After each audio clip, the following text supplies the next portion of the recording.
Hola a todos y como siempre, bienvenidos a Innovación Jurídica. En esta oportunidad, siguiendo con el curso de Derecho Constitucional, vamos a tocar el siguiente punto, que será la democracia. Y bien, podemos definir a la democracia como un sistema de gobierno en el cual la titularidad del poder se encuentra o reside intransferiblemente en el pueblo, quien puede ejercerla de forma directa o de forma indirecta según el tipo de democracia. Y básicamente el pueblo ejerce este poder con la finalidad de tomar las decisiones que van a regir la vida pública o vida política del Estado. Entonces, en primer lugar, podemos decir que la democracia es una forma de gobierno, un sistema de gobierno. Es decir, es la forma en que se va a gobernar en un determinado Estado. ¿Y quién tiene el poder en ese Estado si el sistema es democrático? El poder lo tiene el pueblo. Ahora bien, es importante que al momento de hablar de democracia podamos diferenciar lo que es la titularidad del poder y el ejercicio del poder. La titularidad del poder se refiere a quién tiene el poder, quién es el dueño del poder, en quién reside ese poder. Claramente en democracia el poder lo tiene el pueblo. Como veremos, en democracia estamos hablando de demos y kratos, ese es el significado etimológico de la palabra democracia, que significa poder del pueblo. Entonces, en democracia es claro que el poder lo tiene el pueblo. Lo que sí puede variar es el ejercicio de ese poder. Entonces, dependiendo de la clasificación de la democracia, vamos a ver cómo varía el ejercicio del poder. La democracia puede clasificarse en democracia directa, en democracia indirecta o representativa, y en democracia participativa. Bien, la democracia directa es aquella que es llamada la democracia pura. Es aquella donde las decisiones de la vida pública son tomadas directamente por el pueblo. ¿A qué nos referimos en esto? Que cuando se toman las decisiones que van a regir el destino del Estado, cada uno de los ciudadanos puede participar y votar para que se escoja cuál es la decisión a adoptarse. Eso es una democracia directa, donde el pueblo directamente, sin intermediación de ningún representante, puede elegir, puede participar en las decisiones de la vida pública. Bien, pasamos entonces a la democracia representativa. Una democracia representativa es aquella donde el pueblo se limita a elegir a sus representantes, y estos representantes son los que comienzan a tomar las decisiones para regir la vida pública.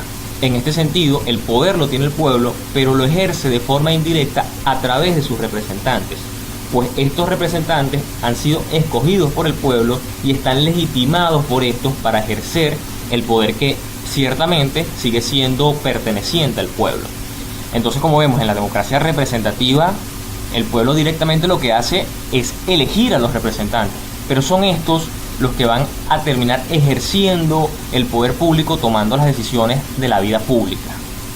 Bien, y por otra parte tenemos la democracia representativa, la democracia participativa. Bien, en una democracia participativa también existen los representantes, sin embargo se establecen cada vez mecanismos que facilitan la participación del pueblo en la vida política, en las decisiones públicas. ¿Qué nos queremos referir? Que a pesar de que existen representantes, se le permite al pueblo organizarse políticamente para que pueda intervenir en las decisiones públicas del país. Como vemos aquí, si bien existen representantes, el ejercicio del poder no está completamente en manos de los representantes, pues el pueblo, a través de ciertos mecanismos que deben estar establecidos en la Constitución y en la ley, pueden participar en las decisiones de la vida pública. Es así como se le dice a la democracia participativa, se le llama democracia semidirecta o semirepresentativa, porque se entiende que es una democracia que es intermedia, está entre el modelo directo y entre la democracia representativa. Bien, ya con eso entendemos cuáles son las distintas clasificaciones de la democracia, pero aclaro desde ya que el punto central es que en democracia, independientemente del tipo o clasificación de democracia que se tome, la titularidad del poder siempre reside en el pueblo. Lo que cambia es el ejercicio de este poder.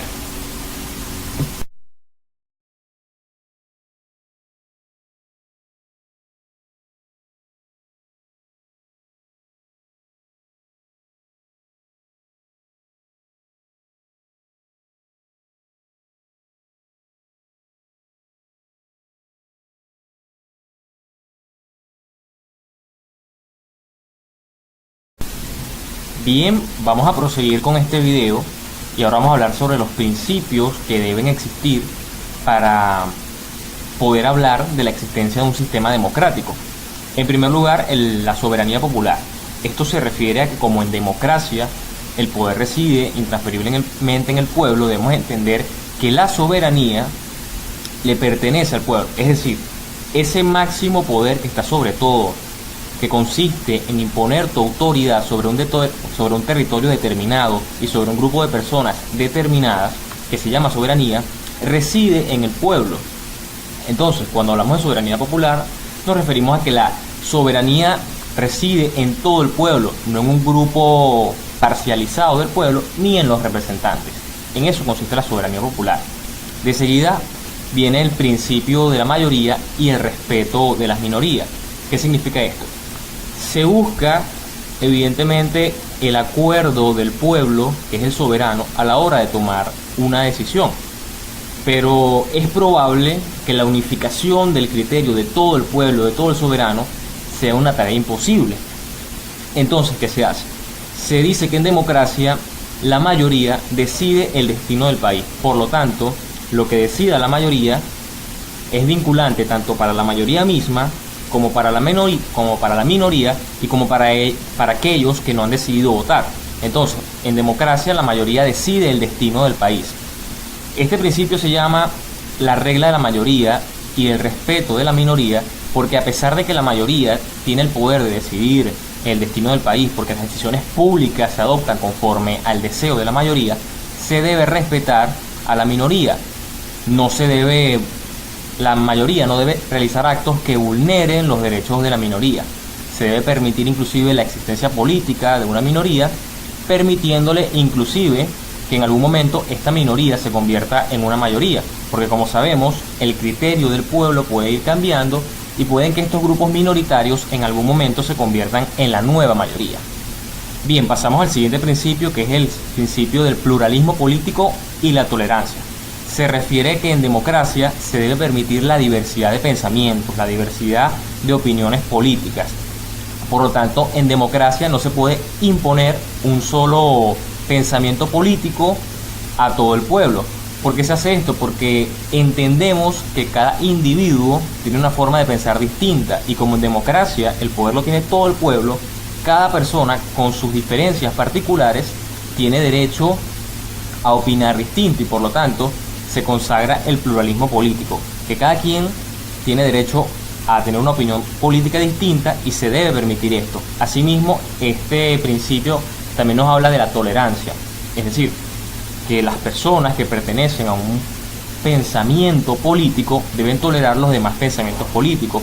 En democracia, en virtud del pluralismo político y la tolerancia, se trata de crear la coexistencia de todos estos pensamientos distintos para la mejor consecución de la vida en sociedad, la no discriminación de las demás personas por pensar distinto. Bien, el siguiente principio es la subordinación de los representantes a los representados. Evidentemente, en el momento en que los representados eligen a sus representantes, a sus gobernadores, habrá cierto grado de subordinación de los gobernados a los gobernantes, porque les han dado atribuciones de gobierno, atribuciones que les permiten dirigir el país, y por lo tanto los representados se empiezan a subordinar. Pero cuando en democracia se dice que son los representantes los que están subordinados al pueblo, lo que se quiere decir es que a pesar de que estos individuos ejercen el poder público, el poder, la soberanía, sigue residiendo en el pueblo, y estos simplemente ejercen este poder en la medida en que el pueblo los ha legitimado y los ha reconocido. Por lo tanto, al final, el individuo que ejerce el poder público no se convierte en un jefe ni en un líder de la nación. Se convierte simplemente en un representante que tiene que cumplir funciones. Creo que la analogía más clara de un representante no es un jefe, sería más un trabajador del pueblo, un individuo que es elegido para que trabaje para conseguir los fines del Estado, siguiendo las órdenes de su gran mandante, que es el pueblo. Bien, ahora el principio de mandatos revocables. ¿Qué se refiere a esto? Que toda persona que está en el poder público puede ser revocada. ya que el poder lo tiene el pueblo y no el individuo que está ejerciendo el poder público. El pueblo tiene la posibilidad, si lo considera, de revocar el mandato de la persona que está ejerciéndolo. En este sentido, la perpetuidad en el poder público es incompatible con la democracia, tanto así que se deben establecer mandatos periódicos. Ningún individuo es electo de por vida, todo individuo es elegido por un cierto periodo de tiempo.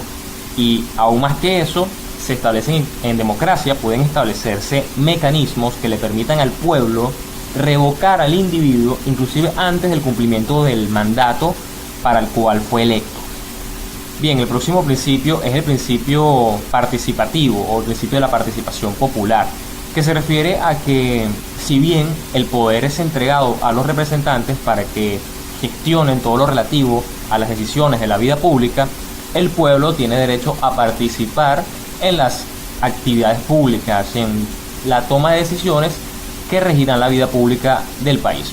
Y por último, el principio del respeto a los derechos humanos. Se debe entender que los derechos humanos son aquellos derechos fundamentados en la propia dignidad humana, derechos que no pueden ser desconocidos por ningún poder, por ningún gobierno, por ningún régimen, y en virtud de que el pueblo ciertamente está conformado por seres humanos. Cuando el pueblo entrega su poder, entrega su soberanía a un grupo de individuos para que la ejerza, se deben establecer ciertos límites a ese poder.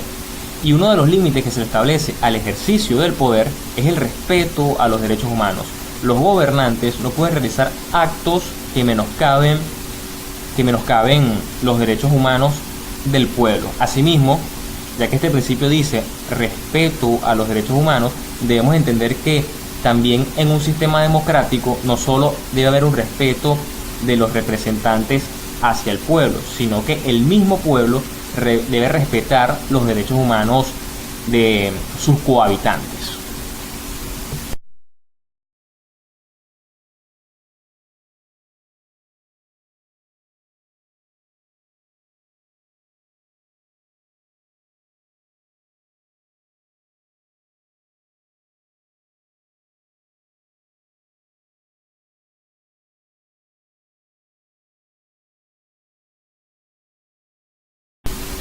Bueno, ya no me queda más nada que agregar. Los invito a seguir viendo los videos de innovación jurídica y a seguir viendo nuestro curso sobre derecho constitucional. Así que nos vemos hasta el próximo video.